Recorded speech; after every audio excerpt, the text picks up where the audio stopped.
Ang pag-aayos ng mga ilaw sa toldang tipanan. Sinabi ni Yahweh kay Moises, "Sabihin mo kay Aaron na pagkasindi ng 7 ilaw, iaayos niya ang mga ito sa ibabaw ng patungan upang magliwanag sa paligid nito." Iyon nga ang ginawa ni Aaron ayon sa inutos ni Yahweh kay Moises. Ang ilawan ay yari sa pinitpit na ginto, gayon din ang palamuting bulaklak at ang mga tangkay nito. Ginawa ito ni Moises ayon sa anyong huwaran na ipinakita sa kanya ni Yahweh. Sinabi ni Yahweh kay Moises, "Ibukod mo ang mga Levita at linisin ayon sa kautusan. Wisikan mo sila ng tubig na panlinis ng kasalanan, paahitan ang buo nilang katawan, at palabhan ang kanilang kasuotan.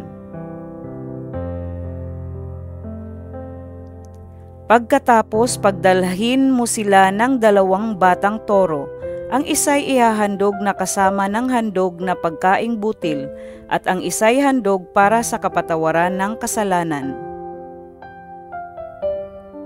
Dalhin mo ang mga Levita sa harap ng toldang tipanan at iharap mo sa sambayanang Israel. Samantalang inihaharap mo sila kay Yahweh, ipapatong naman ng mga Israelita ang kanilang mga kamay sa ulo ng mga Levita. Ang mga ito'y iaalay ni Aaron kay Yahweh bilang natatanging handog ng bayang Israel para maglingkod sa akin. Pagkatapos, ipapatong ng mga Levita ang kanilang kamay sa ulo ng mga toro. Ang isa'y handog para sa kapatawaran ng kasalanan at ang isa'y handog na susunugin upang sila'y matubos sa kanilang mga kasalanan. Ilaan mo ang mga Levita sa akin bilang natatanging handog at ilagay mo sila sa ilalim ng pamamahala ni Aaron at ng mga anak niya. Ganyan mo sila ibubukod mula sa sambayanang Israel at sila'y magiging akin. Pagkatapos mo silang linisin ayon sa kautusan at maialay kay Yahweh bilang natatanging handog, magsisimula na sila sa paglilingkod sa toldang tipanan. Nakalaan sila sa akin bilang kapalit ng mga panganay na lalaki ng Israel.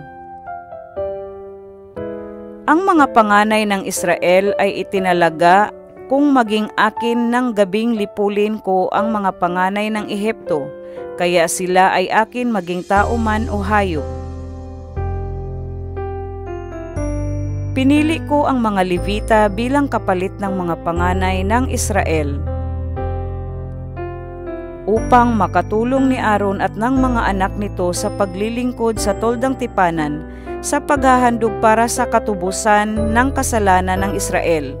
Sa ganoong paraan ay mailalayo ang mga Israelita sa panganib na mamatay kapag sila'y lumapit sa santuaryo.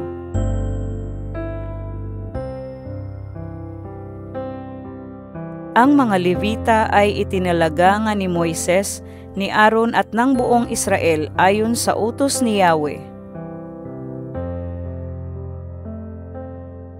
Nilinis ng mga Levita ang kanilang katawan, gayon din ang kanilang kasuotan.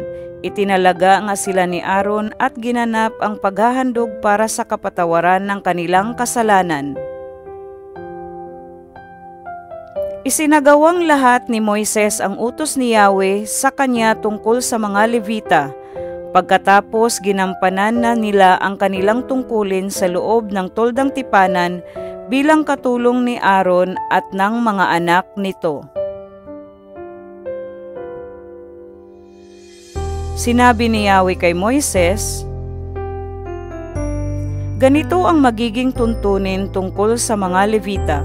Mula sa edad na 25, tutulong sila sa gawain sa loob ng toldang tipanan. Pagdating nila ng 50 taon, pagpapahingahin na sila sa ganoong gawain. Maaari pa rin silang tumulong sa kanilang mga kapwa Levita sa pagganap ng mga ito ng kanilang tungkulin sa loob ng toldang tipanan, subalit hindi sila maaaring magsagawa ng paglilingkod.